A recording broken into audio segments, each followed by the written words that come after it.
Welcome to the Legalpreneur Podcast. I'm your host, Andrea Sager, founder and CEO of Legalpreneur Inc. As a serial entrepreneur and someone that works exclusively with small business owners legally protecting their business, I'm dedicated to covering common legal issues faced by business owners, providing you with the business knowledge you need to catapult your business's growth and showing you just how some of the world's most elite entrepreneurs have handled these legal and business issues themselves. In true attorney fashion, the information in this episode is not legal advice. This is for informational purposes only, and you should always consult with your attorney before implementing any of the information in the show.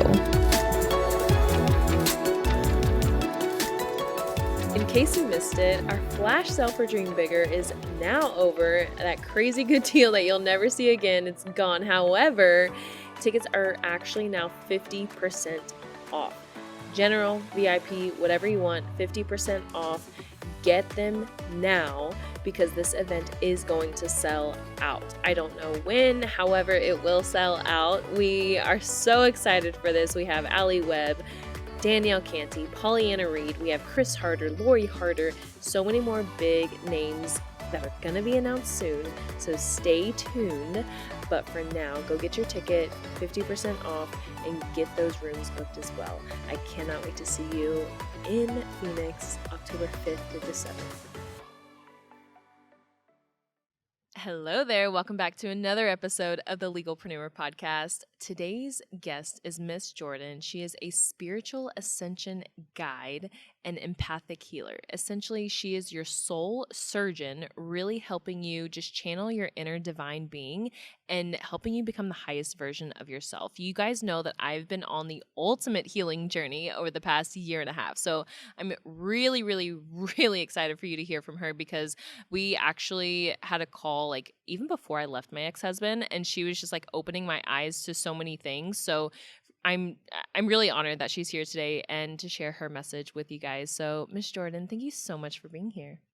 Oh my goodness, sister. Thank you for having me. I'm actually super tuned in and very excited to talk to you and speak to your audience. And I just want to share out to your audience what magic you are. I know, like in the entrepreneurial world, and especially anything logistical, legal, all of things, it's really easy to observe like our humanness.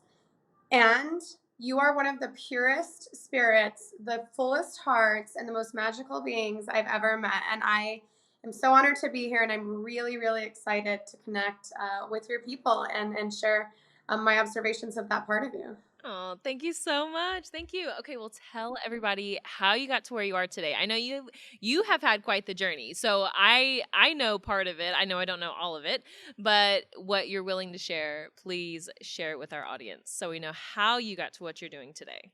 Yeah. Okay. Thank you. Wow. So I've been on quite the journey, like career and education wise. I really think on my way to purpose. I have quote unquote quit many things, and I never saw it as quitting. I always saw it as like ascending and moving to the next calling, essentially.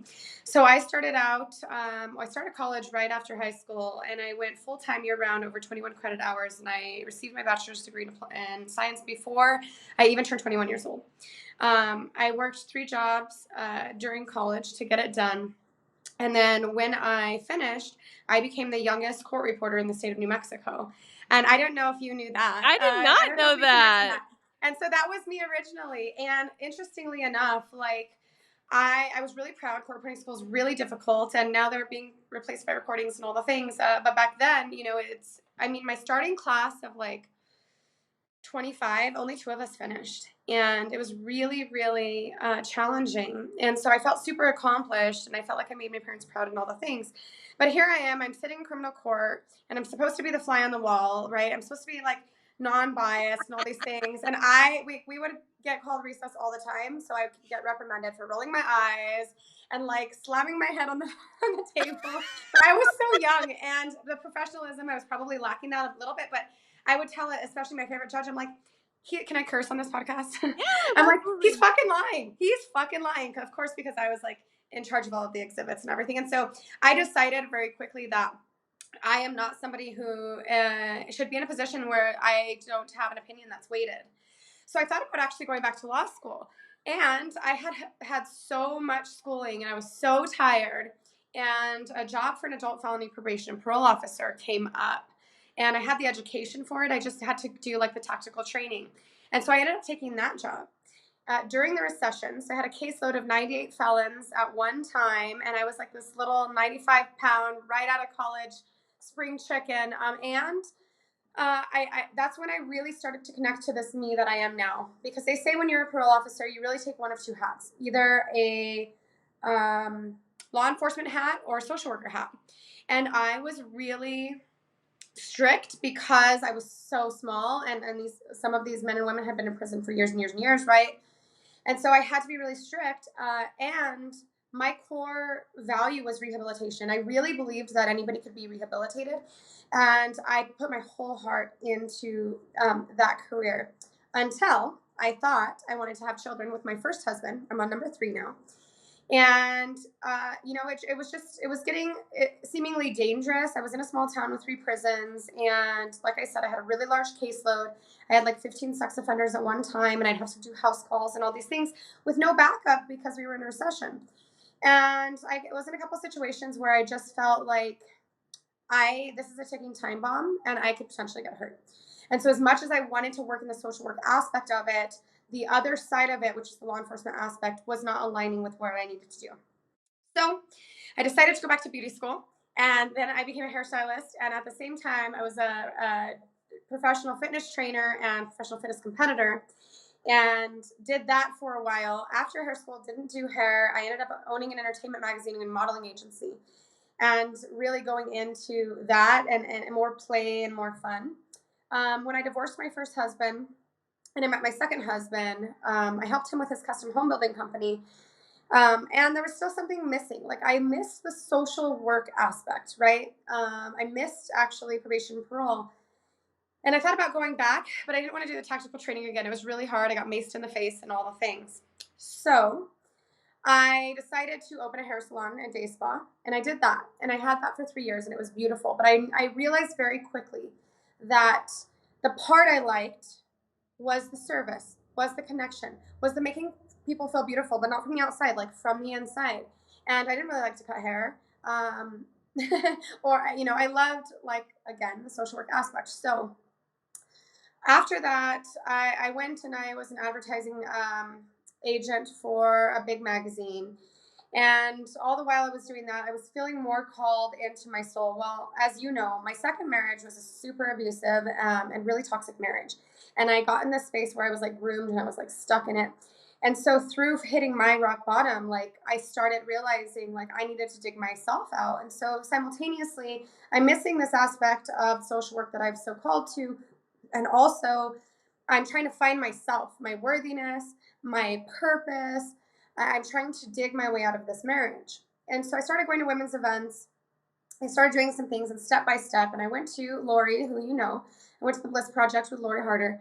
And the first year I canceled.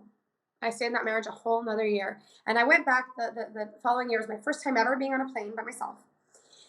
And I sat in the back of the crowd at the VIP night, and I watched her on stage. And I watched how she was speaking and how she was impacting people. And I watched these women shift, and I felt the shift inside of me. And I resonated back all the way to when I was sitting in a courtroom, thinking that if I had voice here, I could make shifts.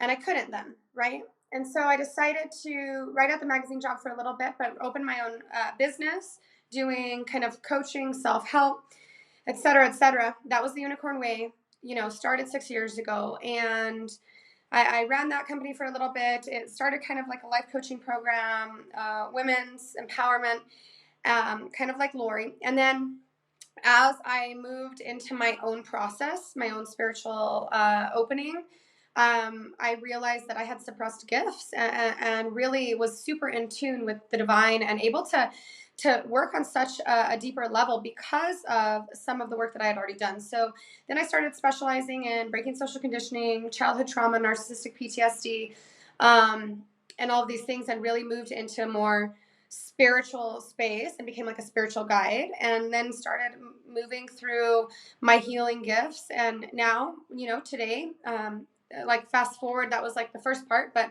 over the last 6 years, I've ascended to like a true divine channel, and I am a breakthrough coach and guide for elites, celebrities, and high functioning entrepreneurs. And I choose to impact the impact makers because I can impact anybody. I know that. I know I'm impacting you just by the way I'm speaking in this moment.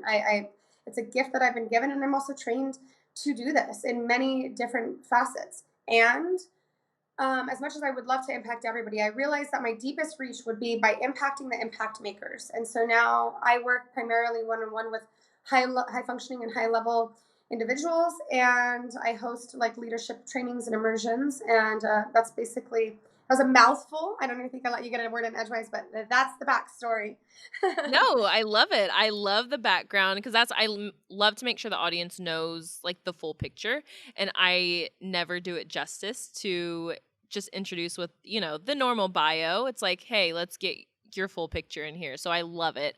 Now, one question that I would love to ask, because I've had a number of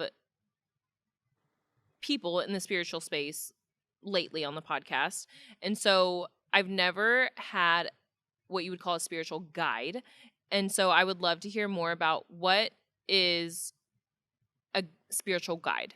How would you say that you differ from a lot of other quote unquote coaches or Sure. whatever else is out there? Yeah, I mean, I think the potency of my medicine, my magic, is what sets me apart. Initially, that's a major point of difference. But the reason I go by guide, and we were talking about this before the call. I don't like the title. I'm a spiritual ascension guide and empathic healer, but Yeah. what I really do is like surgery on your soul. And the Mhm. difference between a guide and a coach, and the coaching industry, let's just, Yeah. it's a fucking shit show right now. Everybody is coaching in areas where they don't really have expertise because they see a market. And I didn't want to be that. So I actually removed coach from my experience. I do coaching, but it's guiding because Yeah. I'm not your guru. I'm not telling you what to do, teaching you what to do. I am guiding you back to yourself. Yeah. I am guiding your highest version of self, your highest frequency, your purest spirit. I am teaching her or him to surface because you're not trying to become anything. Yeah. It's already within you. It's Mhm. remembering, it's relearning, it's reclamation of who you can be in this life, what you're worthy of, where you can impact, who you can touch, how you're expressed, how you're connected, and it's already inside. And so a spiritual guide, a spiritual ascension guide is guiding you to that ascension within self. So you're not reaching out here for it. You're not being coached to do this, do this, do this. I am guiding you to tune inward and allow her to show up fully. I love that. I love that. And that's what I've been learning a lot as well is like we're not becoming anything. We're just coming back to ourselves, Mhm. like who we were as children. I've been learning so much about just how we're conditioned at such a young age, and I'm so glad that I'm learning about it now. That and I of course I wish I would have learned about it before I had kids, because I know sometimes some days it's so stuck in me. I'm like, oh my gosh, I'm already traumatizing my kids. And so it's like, how do I already, like, they're 3 and 5, so I'm like, how do I already like decondition what I already taught them without, when I was unconscious. Like, now I'm becoming more and more conscious every day, but obviously, like, their minds are being programmed from day one. Yeah, I So have a response for that if you want to hear. This is amazing because we're all always in our own process, right? We're always learning. And so last night, I was bickering with my husband yesterday, third husband, not the abusive one, just a bickerer. And so we're like bickering. We have twin babies, and I thought I'm going to prioritize myself. I'm going to walk my talk. I'm going to take time for myself and like tune inward. So I sat in the bath. I had a glass of wine, and I'm reading this book. It's called "Women Who Run with the Wolves." I don't know if you've read it or not. I have it. I have Um, not read it. oh, sister. Oh, you got to. So through this, and I've read it before, but not when I had children. And so what's interesting is like, it doesn't matter. It doesn't matter how ascended you are, how spiritual you get, how wealthy you are, what your money mindset, how even it differs from your childhood, what motivation you have, regardless of all of those things. We are prone as humans to condition our children. We're going to condition them to our mindset, whatever our mindset is. And even an ascended or a conscious mindset that we are now embodying could still be a limitation on their potential, right? And so one thing I was learning through the book last night, and I was really like picturing my daughter, My son was sleeping, and she's like she's watching Up, and she's like screaming at the TV, and she's so interactive, and she's not like that really with movies. She's like talking, and she's talking to the dogs and talking to the bird and talking to the old man. And at one point I shushed her, and I was like, shh, he's because he's sleeping. And I'm listening to that book last night, and I realized, like, oh my goodness, like, even in this little moment, like, she got really sad when I shushed her. And I'm like, I'm suppressing her voice. I'm suppressing her voice. And we think about just, okay, we want you to behave, or okay, we want you to be good people. And now we're learning all these things. But the key is to not limit their potential and still condition them as little as possible, even from our ascended mindset. The key is to allow them to be as primal and wild as they can be. Now, it doesn't mean that they get to run amok in restaurants and throw things everywhere, but it does mean that when they are in a space of full expression, or when they're really connected to what they're doing, if they're enjoying it, like, who gives a flying F if they're having sugar at 8 p.m. and you have to stay up an extra hour? Like, if they're having the ice cream and they're in a soul moment where they're experiencing, allow them to do that. Allow them to be primal and allow them to be wild in nature. And so, she's run amok screaming all morning this morning, and I didn't shush her once, and she was driving me crazy. But I'm like, I had to refocus back to my inner girl. And how many times have I been shushed? Yeah. And is it this shushing throughout different periods of my life that allowed me to be in a space where I was groomed and I was contained in this environment that I thought was going to be good for me, but it was literally just a cage, and then ended up closing in on me as an abusive relationship? Had I had more voice earlier, I would have probably caught the red flag earlier, right? I love that. And I actually catch it now with my parents. Like, my dad is very, very, like, restrictive. He's the no man, like, no, no, no. And I catch that, and I've caught it so much with my kids. I'm like, no, like, let them be. Like, just be and let them be. So I love how you worded that, because I still catch myself, obviously, but I try to let them express, like, whatever they want. So yeah, thank you for that. So, Yeah, you're welcome. transitioning a little bit, I don't know if you're able to explain a little bit more about, I don't know if I want to call it a spiritual awakening, but if somebody comes to you and they're like, Jordan, I want to find my soul, but I can't exactly afford to work with you one on one, like, what advice would you give them? I mean, I try to serve anyone to the best of my capacity while maintaining my value and holding my worth, because that part of the exchange is important.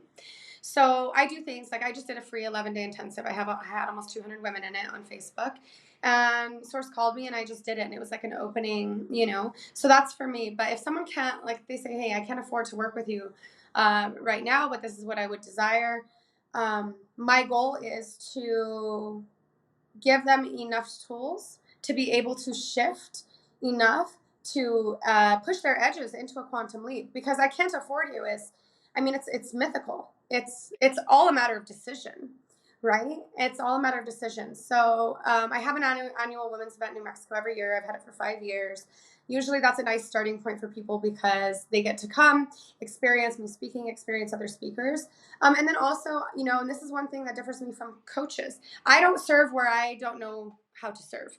So if there is somebody that is in a space and I'm not the right person to serve them, I go to my Rolodex. I see who I've worked with, who the upcoming spiritual teachers are, what people are specializing in, and I go where my heart guides, and I gift. Like, I refer people, because there's room for everybody. And the thing in the coaching industry is everyone wants to be so competitive. I'm like, it doesn't matter. It doesn't matter if they resonate with me. They could have just as a profound spiritual awakening with you from this podcast, even on a logistical podcast when we're not talking about spirit, because all it takes for somebody is a word. So basically, to answer your question and come full circle, when they approach me, if someone approaches me, like, online, I'm looking for, what's the word that they're looking for? What is going to be that igniter within them to aid in their becoming, in their process? And so sometimes it leads them to me, and sometimes it doesn't. But it leads them down the rabbit hole to start discovering self, Yeah. and that's the goal. I love that. Oh my gosh. I remember our phone call. I mean, it had to be 2 years ago, more than 2 years ago. I remember I was just having so many issues with my ex-husband now, who was my husband at the time. And I remember you telling me, like, you can't change him. You cannot do anything to make him change. Like, you have to be the change, and you have to reflect that, and you have to be the mirror, and he will see, oh wow, she is like living her best life. Like, she is her highest self. Like, I want that. I see how amazing she looks, and how she's glowing. And I will never forget that phone call, because I feel like I was so desperate at the time. Like, what the fuck do I do? I'm stuck. Like, I don't even know what to do. And that phone call just really awakened me to realize, like, I really can't change him or anybody. I have to be the change and become my highest self. And so that was definitely something that helped me go down that path of becoming my highest self. So thank you for that. You're welcome. And, I don't know, we haven't really talked about where you're at in this process. I know that you're apart now and you've moved on, and he's still the father of your children, right? Yeah. And so here's the thing is, not ever counting anybody out. Like, you don't have to allow them in your field. And you are still, if you continue to embody, you continue to write the permission slip for others to do the same. And you never know. There are people that I've thought fell off the fucking deep end. Like, I was never going to speak to them again. And years later, they've taken me as a loss. They've done their own work, maybe not just because of me, but because of whatever else in their life. And then they circle back around, and they're in a space where they can energetically meet me.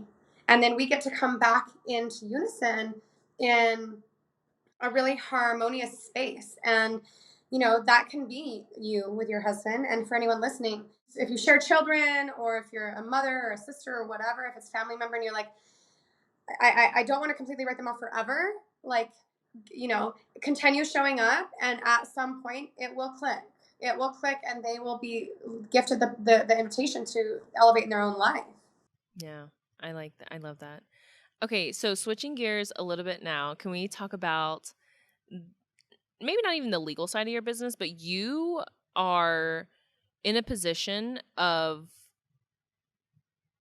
I don't even want to say like a great secret keeper, but I mean, people tell you things. So how, like, from the legal side of your business, like, do people, are they questioning a lot of things, like, is this confidential? Like, what are their concerns, or they just feel your energy and they know, like, hey, I'm safe here. I mean, like I said, I work with really high level clients. And so there's typically a really large financial investment. And what I found is that when people are making that type of investment, they are already in a space of trusting, right? Because they're investing like a significant amount. And yeah, I mean, of course, you got to protect yourself. And so, a lot of this, like, I was just flying by the seat of my pants for a long time. And I think I met you, and you're like, you got like contracts, you're like, someone almost died on a retreat. What, so, like connecting to the contract vault and making sure that like every one-on-one client, and even at events and stuff, that people are contracted in, on not just that confidentiality that I'm going to hold confidence, but that anyone else in the space is going to. And then also they're going to hold confidence with my work. Some of my work is really unorthodox. And from certain spaces, it could be like seen in a certain perspective or judged. I utilize plant medicine. Sometimes there's different things that happen. And it's important that I make sure that I'm covered for their health, that I'm covered for confidentiality, and I make sure that they feel safe in a space. And so contracts are key.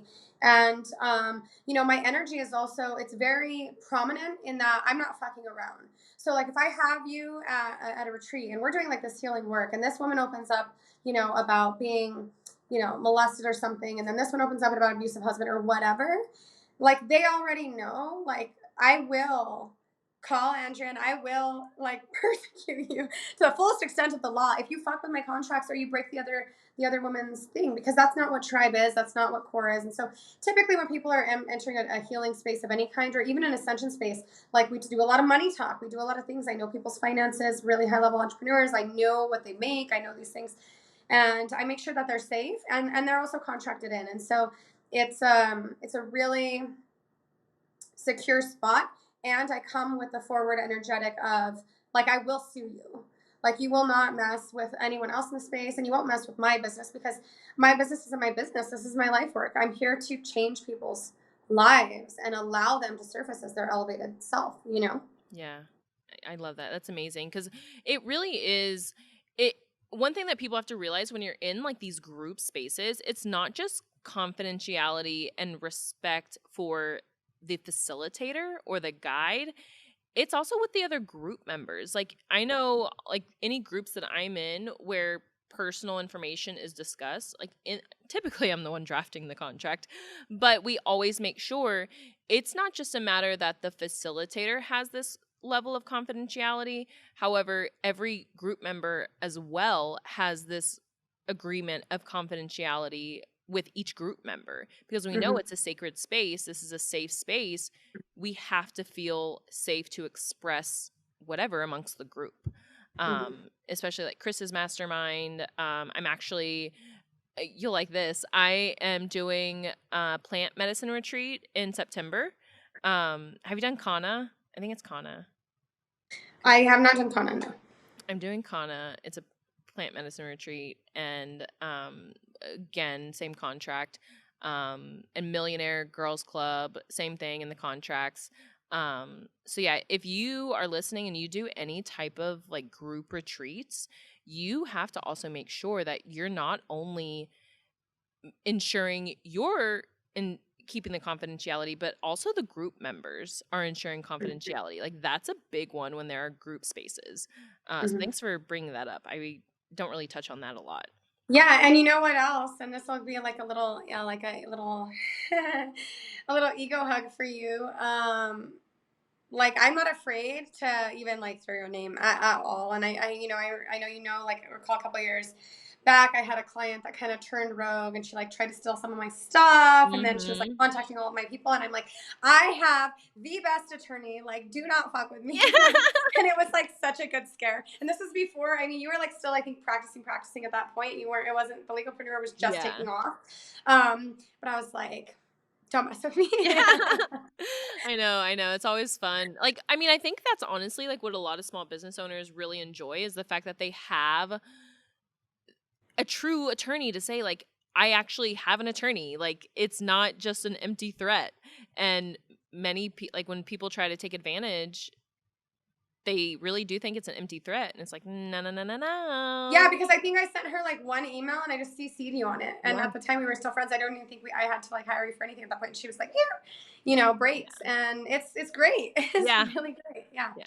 Yeah. Okay. So before we go, please tell us like about the event, your retreats, like how can people get in contact with you to work with you or see like how do they get into your circle?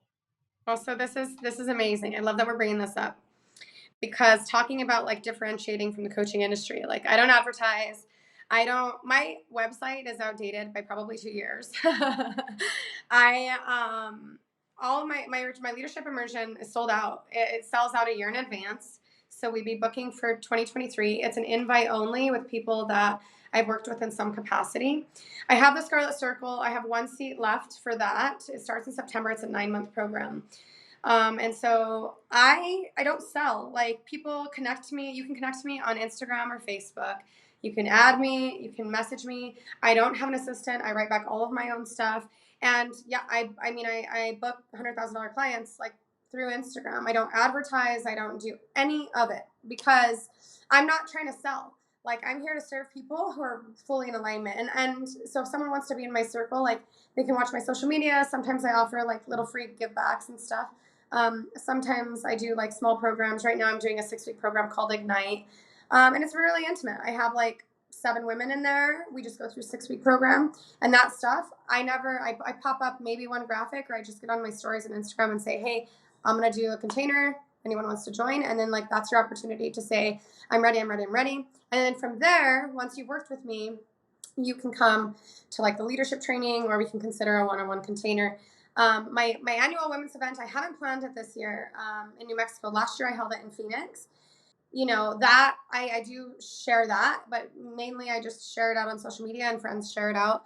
Again, I don't even have like a link. I don't have links. I do have, you can go to themissjordan.com. You can see my bio. You can kind of see my offerings. And there's like stuff to click to talk to me or set up like a phone call with me. But I'm really informal, and you know, it's so interesting. And I want to speak to. I know a lot of the people in your audience are entrepreneurs, and we have this common misconception that we have to like do this stepping stone and do these things and have the right logo and have the right graphic and have the right connections and do the right mastermind and then have our website up and all this stuff to be successful. It's just bullshit. The thing is if you're working from your heart and if you're truly operating your purpose and you're authentic, people feel that. And, you know, to work with me one-on-one, it's $100,000 for a 1-year minimum contract.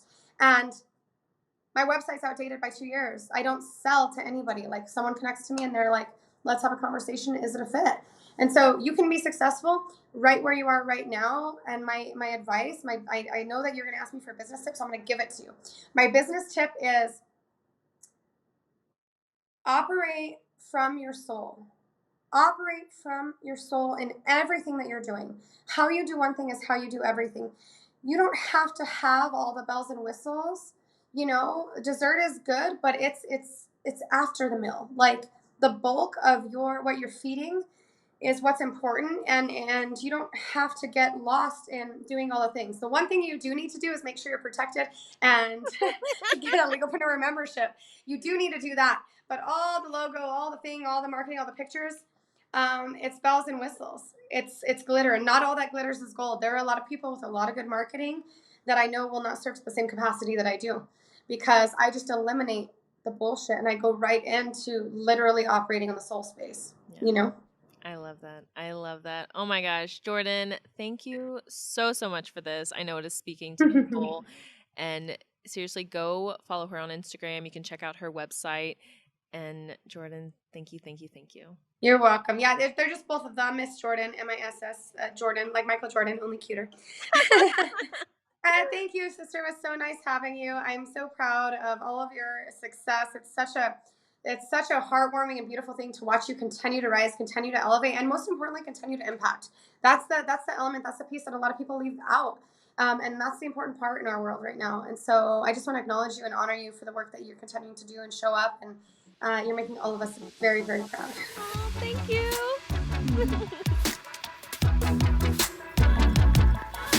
Here at Legalpreneur, we're committed to providing a supportive legal community for all business owners. I know how scary the legal stuff can be. If you found this information helpful, I would be so grateful if you could share it with a fellow business owner. And quite frankly, it doesn't cost anything to rate, review, or subscribe to the show. Your support helps me reach more listeners, which allows me to support more business owners in their entrepreneurial journey. Have any questions or comments about the show? Feel free to drop me a line on Instagram. I promise I read all of the messages and comments. And if you want to be a guest on the show or know someone that would make a great guest, simply fill out our application form and a team member will reach out if we think it's a good fit. I'll see you in the next episode.